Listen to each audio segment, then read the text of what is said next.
গত ৭ই মে ২০২৫ ভারতীয় সেনাবাহিনী পাকিস্তান এবং পাকিস্তান অধিকৃত কাশ্মীরে ৯টি স্থানে সুনির্দিষ্ট হামলা চালিয়েছে, যাকে তারা নাম দিয়েছে অপারেশন সিন্দুর। ভারতের দাবি, এই হামলার লক্ষ্য ছিল সন্ত্রাসী অবকাঠামো, যেখান থেকে ভারতের বিরুদ্ধে হামলার পরিকল্পনা করা হয়েছিল। পাকিস্তান এই হামলাকে যুদ্ধের কাজ বলে অভিহিত করেছে এবং জানিয়েছে যে এতে অন্তত ৮ জন নিহত এবং ৩৫ জনের বেশি আহত হয়েছে।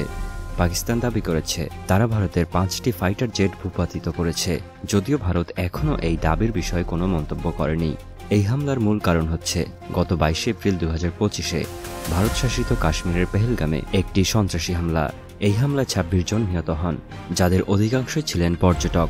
ভারত দাবি করেছে এই হামলার পেছনে পাকিস্তান সমর্থিত সন্ত্রাসী গোষ্ঠী দি রেজিস্ট্যান্স ফ্রন্ট, যারা লস্কর-ই তৈয়বার প্রক্সি হিসেবে কাজ করে।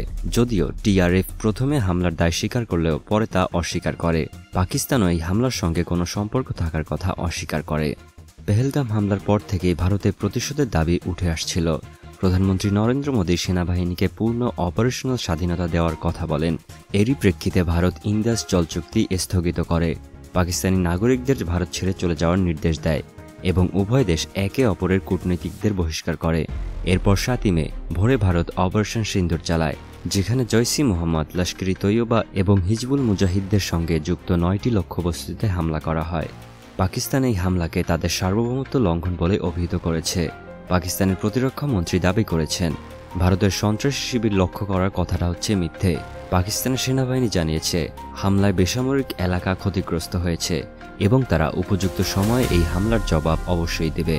জাতিসংঘের মহাসচিব আন্তোনিও গুতেরেস উভয় দেশকে সর্বোচ্চ সামরিক সংযম দেখানোর আহ্বান জানিয়েছেন এবং তিনি বলেন, বিশ্ব ২ পারমাণবিক শক্তিধর দেশের মধ্যে যুদ্ধের ঝুঁকি নিতে পারবে না। মার্কিন প্রেসিডেন্ট ডোনাল্ড ট্রাম্প এই উত্তেজনাকে দুঃখজনক বলে অভিহিত করেছেন এবং দ্রুত সমাধানের আশা প্রকাশ করেন। মার্কিন পররাষ্ট্রমন্ত্রী মার্কো রুবিও উভয় দেশের কর্মকর্তাদের সঙ্গে কথা বলেছেন।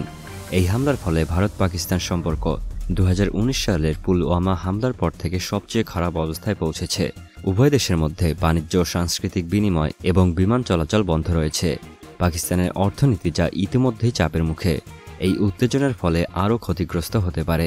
ভারতের অর্থনীতির উপর তেমন কোনো প্রভাব না পড়লেও কাশ্মীরের পর্যটন শিল্পে বড় ধাক্কা লাগতে পারে।